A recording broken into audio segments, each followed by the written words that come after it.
Welcome.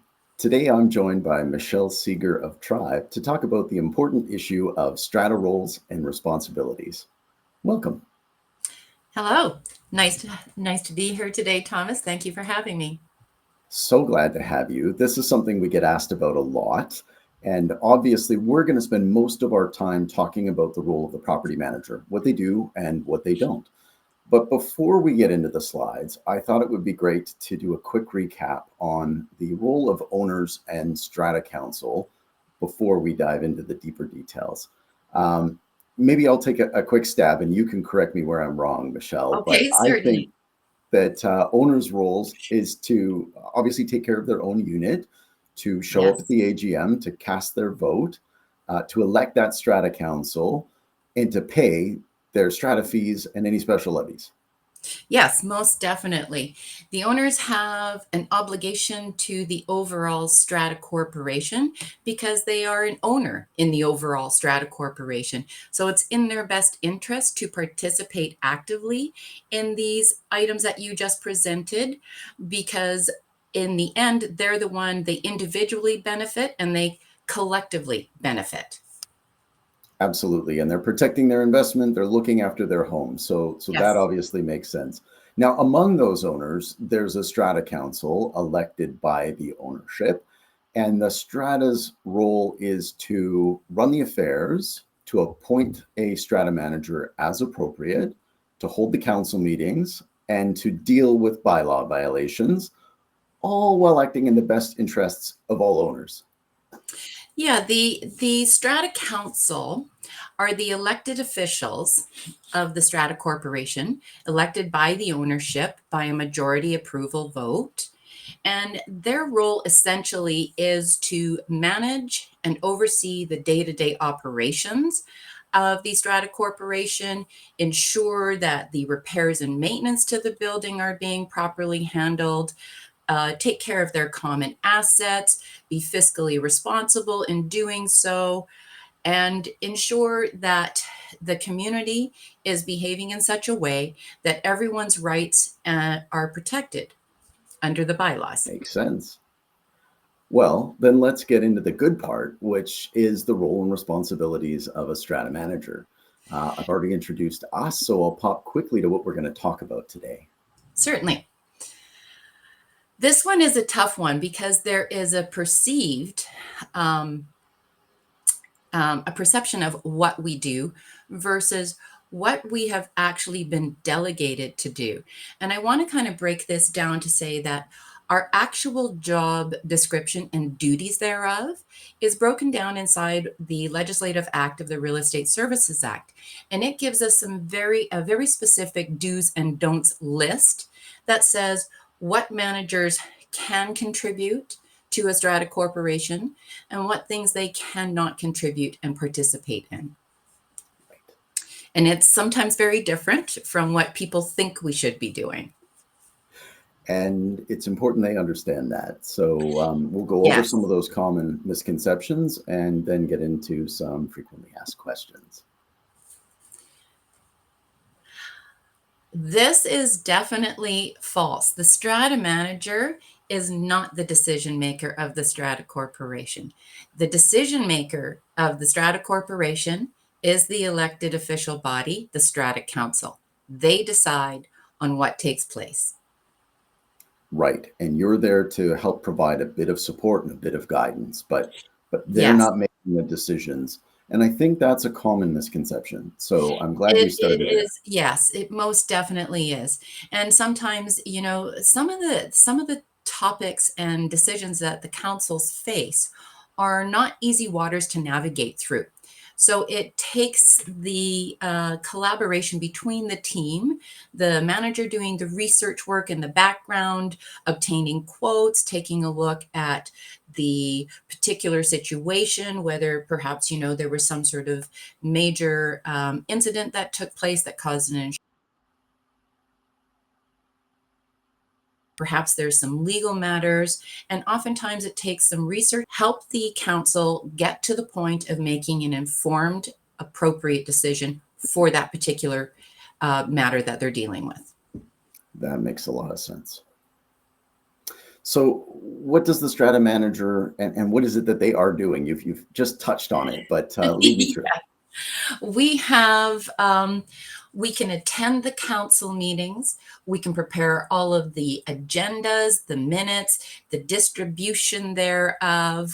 We can help facilitate the council meetings, the AGM. Essentially, the president is the chair of the meeting. The Strata Council president is the chair of the meeting, but we can help facilitate those meetings to ease the burden of the tasks at hand. It helps the president more discuss the matters, and then we kind of help navigate and keep the meeting on track. We take all the notes for the minutes, and then we prepare the draft minutes. We send it out to the council. The council can vet and edit them.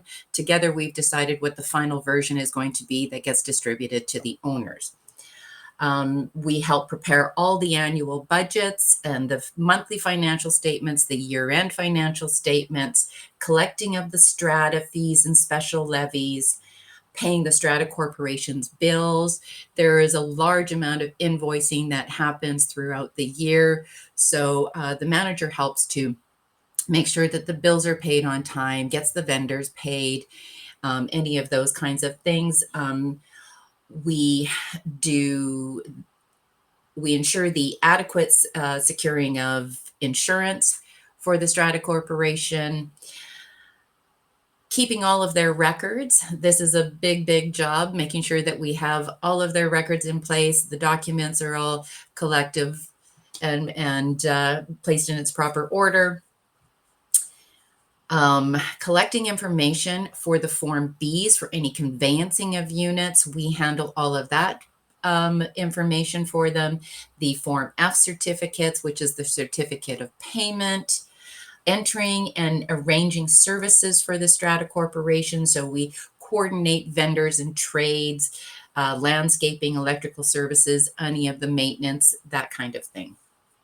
Wow. So it's not just a lot of people being a lot of owners. It's a lot of owners, a lot of trades, a lot of projects, and a lot of financials.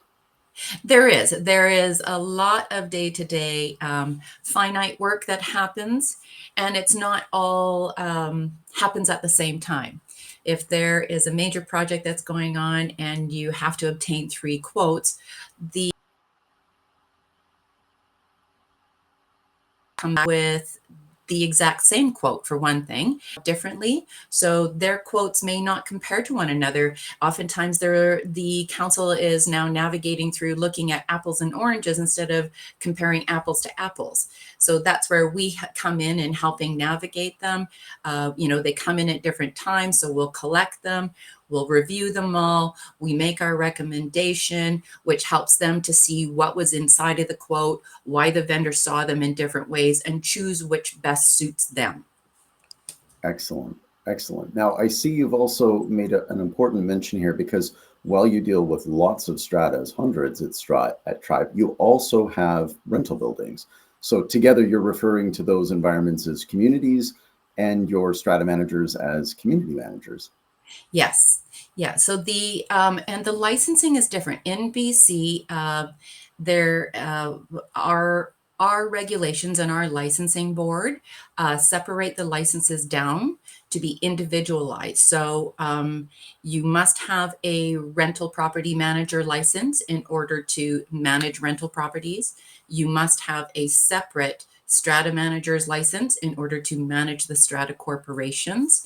It is not one encompassed license. They are separate. And that makes sense. There's a big difference between the types of those communities and how they get managed and run. So that makes a Absolutely. lot of sense to me. Yeah, absolutely correct. And so we've gone over the fact that they're representing the Strata Council and helping to guide them and make the right decisions. They're not making this decision on behalf of any particular owner. They've got to guide in the best interests of everyone. Exactly. It is in the overall best interest of the community. And essentially, the strata manager's role is we are an extension of the strata council. We are a part of the team. We are a member to help guide them as best possibly can through any of the difficult decisions that they face, which on an annual basis can be quite a few. Absolutely. And I can see those being financial. I can see them being maintenance related. I can see them being harmony related, and in Yes, the way that these yes. communities can interact with each other. So it is quite a broad and complex series of different events and relationships that you manage. Yeah, and there's lots of pivoting throughout the course of the day. Well, yeah, that makes sense because you are representing so many different properties as well. So we've got another true and false question. Hmm. A strata manager enforces bylaws, many of which they have created for the building. This is also false. I know it looks that way because we are the delivery of the to advise someone that possibly taken place. So it's our name on the first letter that comes out because it will come from the Strata Management Company. But we do write the letter on behalf of the Strata Council, which again is the decision maker in enforcing the bylaws. So if a complaint has come in, generally the manager receives it. The manager will advise the council that this complaint has come in. The council will review the evidence that has been brought forward and say, yes, we think that a letter notifying this person that they have possibly allegedly in breached this bylaw. We inform this owner of what the bylaw was, the incident that occurred, the date and time, and we give them an opportunity to respond. And then based on what we receive back from the response, the council then will decide whether any further action needs to take place or whether no further action needs to take place. The idea behind it is to alert people and hopefully modify the behavior that was considered uncomfortable for the other remaining community members. Very well put. The objective of bylaws is not to fine people. It is not to control them. It's to try and make sure that everyone is living up to the standards that the community have set for Yes, themselves. Uh, and exactly. and you Which are is, only the bearer of bad news yeah, if they receive one of unfortunately, these letters. sometimes, yes, yeah. And which brings us to the second part of this bylaw question is that the bylaws are determined by the ownership by a three-quarter vote at the AGMs. So the ownership, the community decide what bylaws they want to have governing their community. The council is not able to make that decision. They don't have that authority either, and neither does the strata manager. That makes sense. So if a community has a bylaw that they feel needs to change, it is up to them. And how and where do they do that, Michelle? They would do that at an AGM or an SGM. Um, Generally, the council sets the agenda and the items on the agenda for the AGM or the SGM. And oftentimes it's based off of communication that they've received from, an alarming amount of number of owners being concerned about, um, particular bylaw not being enforced or there not being a bylaw on this, and they see a lot of activity in the community where they think that, hey, possibly we need to have a bylaw concerning this matter. We never did before, but with things that are going need for this, and the council will let's request a bylaw be written by a lawyer for this particular matter, and then at the AGM they'll present that bylaw for the owners to vote on and see if it suits the community needs. Excellent. I can see how those would evolve over time. There'd be eras where they'd be more about smoking. Sometimes it might be about short-term rentals. Sometimes it might be Exactly. about EVs or electric bikes. Yes. And then, the bylaws need to morph because provincially, we have introduction of all kinds of legislative changes, like you just mentioned, with short-term rentals and Airbnbs, and now long-term rentals. There's been legislative changes. So the bylaws have to reflect and accommodate those legislative changes as well. Makes sense. That's a good question. So, who's deciding what a strata manager does? Well, the the Real Estate Services Act of BC um, and the Strata Property Act of BC governs a lot of the behaviors and actions of the strata manager. And then some of it is coupled inside of the agency agreement with the strata management brokerage. So we can only provide the services that we're contracted to provide, which is laid out in the agency agreement. Right. So it's our business is highly regulated.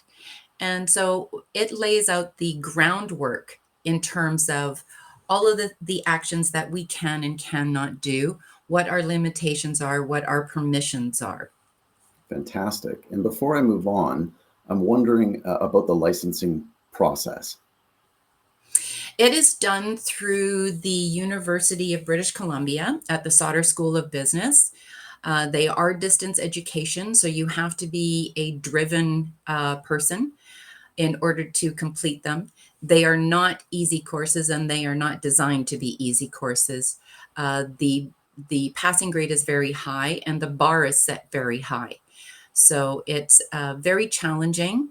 It is considered a professional license and a professional designation. And so when you become a licensed professional strata manager, it's something to take and consider very strongly as to what you're doing and who you're representing. We have to represent the best interest of our clients, and that is the first and foremost. And every strata manager that I've worked with in 15 years has been absolutely dedicated to their licensing and to the best interest of their clients. Fantastic. I was on campus at UBC yesterday and saw the signs for the real estate exams. So it's all happening. Then you Okay, know what I'm so talking about. what can a strata manager do, assuming that it's part of your agreement with the strata? We do site inspections on the property, generally monthly or every couple of months, to note any defects on the property, to keep the council informed of that kind of thing, to say, hey, we noticed that there were some lights out. We noticed that the landscaping wasn't quite up to par. We think we should maybe do this. Let's put this on the agenda for the meeting for council to decide. Like I said, we prepare the budgets. When the year end is coming up and it's time for the AGM, about 3 months ahead of time, we'll start working with the council to get everyone in that mode of preparing for the fiscal year end and what to consider for next year's budget, what kind of projects they think they might have to do, whether or not, maybe they need. We did one gutter cleaning this year and we had lots of complaints about the gutters. So maybe we need to consider doing that twice this year and budget for that kind of thing. So there's a lot for the councils to consider, and it takes a little bit of time. I am thinking, Communication. Oh, Michelle, that sorry. there's so much that a strata manager has to go through, and they're not responsible for a single community. They're often responsible for a dozen or even more. They're responsible for a portfolio of communities. Yes, indeed. But the managers are, they're well groomed in handling the multitasking of all of those communities, how much time they need to delegate to individual corporations, because it can vary from month to month. Some months are quieter, some months there's it's very busy activity depending on what's going on. One of the things that we haven't touched base on yet is the execution of capital projects. That is Mm. something that the manager also does. Keeping in mind that anything that's been decided at the AGM by the owners is a capital project, so it's one of the major things that take place in the course of a year. So the manager is also responsible in helping the council to execute those things, and those are big projects. They can be roof replacements, they can be building envelope replacements, window replacements, door replacements, paving, redoing all of the roadways. It can be a number of different things. It goes on, doesn't it? We didn't even get to It plumbing does. systems and electrical and HVAC Yes. and Yes. parking, and it's a lot. And those projects would be extremely demanding. How involved do strata managers get in coordinating those processes that the strata council has decided are necessary? That can be a decision really up to the strata council. There is, under the regular limitations inside of the agency agreement, regarding the capital project. So that would be like coordinating it, setting it up, um, processing the billing. But then there is an addendum that allows a schedule that allows for additional costs. So if the council really wants to have the manager hands-on, doing absolute project administration and coordination, working with the project manager or the general contractor, then they negotiate those extra costs. I can see that being very useful. I think it's important for all of us to remember that the strata council members are themselves volunteers within their communities. So while they often Exactly. have the community's interests at heart and their own as owners, they may not have the expertise, and they're doing this out of the goodness of their heart. So having And the that you touched on a very important subject is that the council are volunteers, and most of the time they're also working people with families, and their plate is already full. So the idea behind the partnership with the strata manager is for us to take on a brunt of the actionable items, so that the council, rather than being unpaid full-time employees of the corporation, can go back to being volunteers. That makes a lot of sense. Good. I think we're clear on what they can do. What can a strategy manager not do? Yeah, this list is quite long as well. um, Something that we have to work within the parameters of our licensing.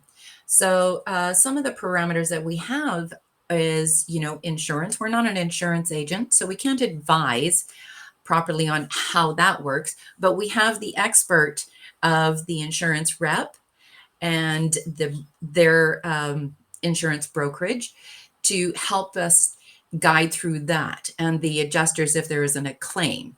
So we act as the point person at the first call of an emergency. We get someone out to mitigate any further damage that the emergency may be causing, and then we get all the people in place, and then we allow the experts in that area to do what they are good at and what they are licensed for. Makes The sense. other thing is, we cannot give any legal advice. That is, we need to reach out to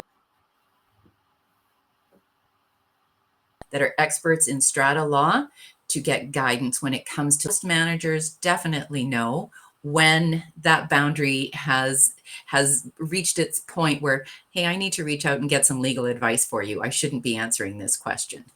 Fair.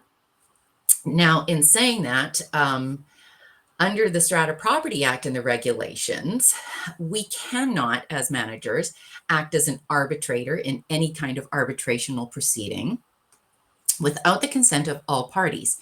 And then we act more as a mediator between the two parties to see if we can assist in some of the more human nature interactions that have gone a bit of awry, to see if we can help the community members get back on track to living in an enjoyable shared community life. Keeping strata records beyond 4 weeks after a community has terminated, that is a responsibility. We must have all of that information out within the 4 weeks. We cannot be a proxy holder for an owner at an AGM or an SGM. Oftentimes, owners, they're busy, they're going on holidays, they're out of country, they have lots of things going on, and they will just send in a signed proxy to the manager and say, "Here you go, please, take my proxy for me." And they haven't designated anyone, thinking that the manager can hold that for them. But we are not able to do that. No, I mean, it's not your decision. They should be handing that proxy to a member of Strata Council or to a neighbor that they want to Exactly. represent them. Yes. Yes. Anyone but us. or a staff member. If they have on-site staff, the staff members can also not hold proxies for them. We cannot hold a hearing on behalf of the Strata Council. The hearing request, if an owner asks for one, is with the Strata Council. We can be present and assist the council in navigating through the hearing process. But the hearing is between the owner and the Strata Council, and the Strata Council renders their decision and response. They inform us of what that decision and response is to be, and we send out the proper letter within the required time according to the Strata Property Act. And a hearing would be requested by an owner if, for example, they'd received a bylaw infraction notice and they wanted to clarify that whatever the case was, they didn't mean to If have they a party. disagree with it, Right. and they have some, evidence that they want to present on their own behalf. Fair. Under the standard bylaws of the Strata Property Act, we also have restrictions. We cannot determine if a person has contravened a bylaw or rule. That's where we do not have the authority to make the decisions. That kind of a council. We can receive the complaint or around the infraction, pass it on to the council. Council can discuss all of the evidence that they have in front of them, but we cannot make the determination and say, "Hey, council, yeah, there's definitely a contravention here." That's not our place. We also Interesting. I cannot. guess I could even had a bit of a misconception about that. I mean, if you had seen a owner vehicle parked in a visitor spot consistently or whatever, I thought that was something that you could record, but I guess that's not done by the manager. Not done by the manager, no. And we also cannot determine whether someone should be fined for a contravention or how much the fine should be. We can advise the council, according to their bylaws, what those fined penalties that they can assess are, based on what the bylaws say or the rules say. They have a rule that says, for a parking infraction or anything, it's, they have a maximum of $50 fine. Bylaws maximum of $200 fine. So we can advise the council that, and then it's up to the council to determine how much they want to assess for a fine, depending on what the infraction was. We can also not determine spending Strata Corporation money. So we cannot determine and approve an expenditure for any maintenance work or repair work going out. That must be approved by the council. It must be determined by the council. We record that vote and that approval. It must be a majority vote approval by the Strata Council at a meeting, and then they can tell us to go execute it. But we do not have the authority to determine that ourselves. Interesting. And how does that tie in with the whole emergency response risk and loss mitigation? The only time that we are permitted to make a decision is at an actual emergency. So if there is an active water ingress leak that, started on the 6th floor and it's run through 4 units already, and we have a major water incident happening, we are permitted to dispatch a trade. We know that there's going to be an expense attached to it, but in that particular situation, that is the only time that we are authorized to make the decision, and it is for the betterment of the community to make sure that we mitigate any further damage than what's already occurred. Unquestionably. Perfect. So these are some common misconceptions.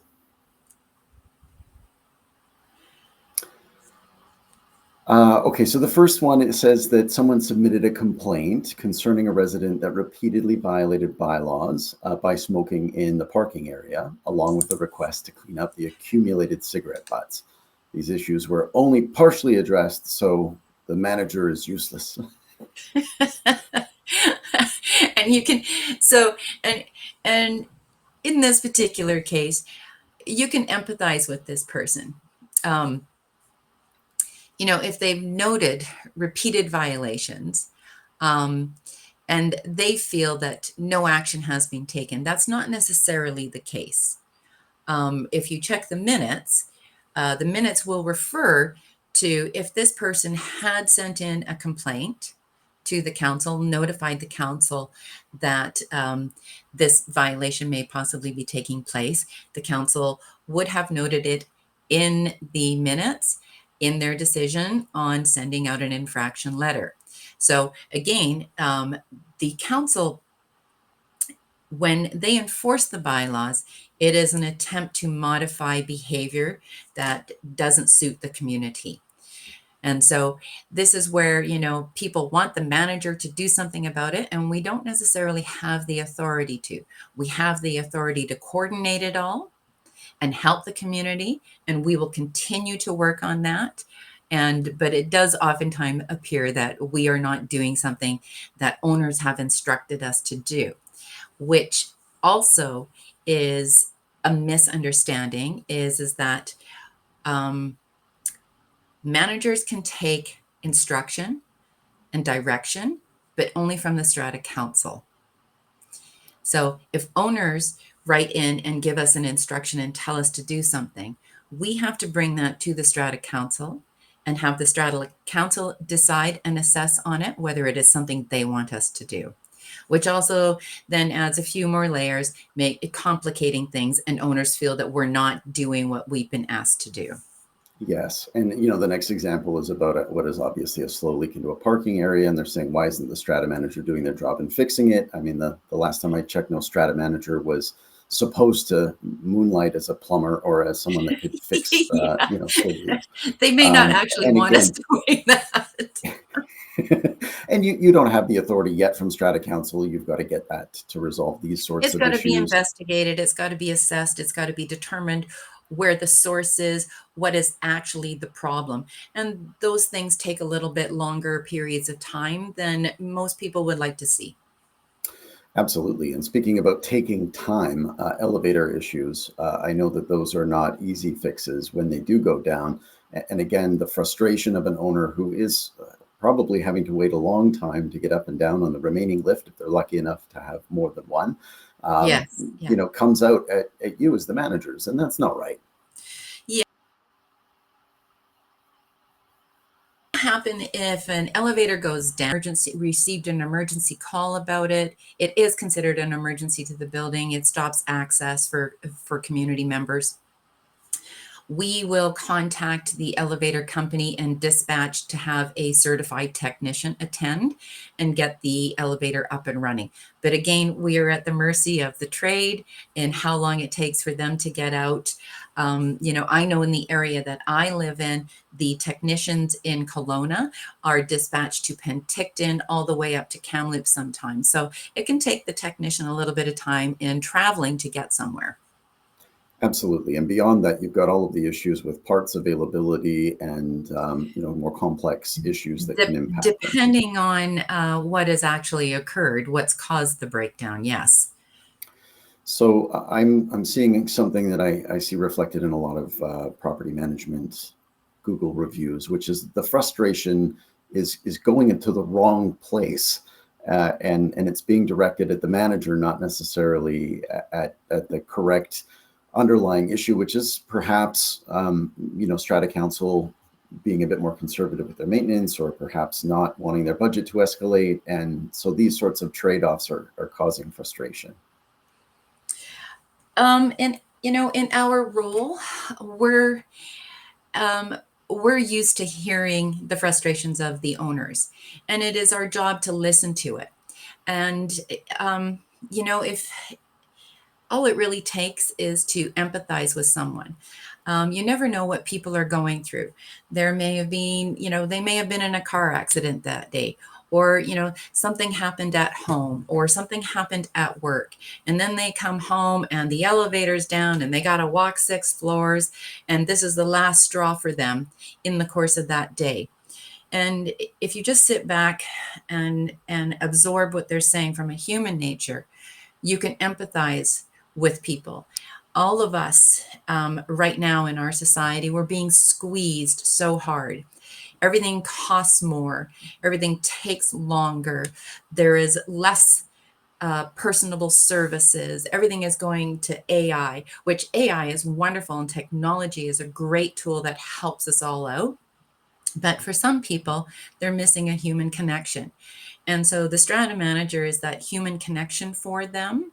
And then it's just this overwhelming emotion that they need to get out and get off their chest. So all we have to do is be willing to hear them. Once we hear them, we can help get to a resolution for the problem and the concern. No, that's very good. I think that's an important element for everyone to consider, whether they're an owner and they're venting their frustration at that poor manager, or whether you are entering that field and you don't know whether you have the emotional capacity to handle that type of communication. But empathy is obviously a huge skill.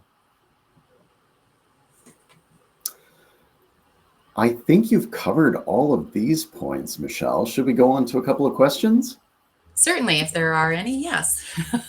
Perfect. Okay. So, does the Strata Council president make the ultimate decisions or direct the property manager? The Strata Council president, all the decisions of Strata Council are made by a majority approval of the council. The Strata president will have a final decision-making vote if there is a stalemate vote. So if you have 4 members on council and they are in a dead heat with 2 in favor and 2 opposed, the president will get a secondary vote to break the tie.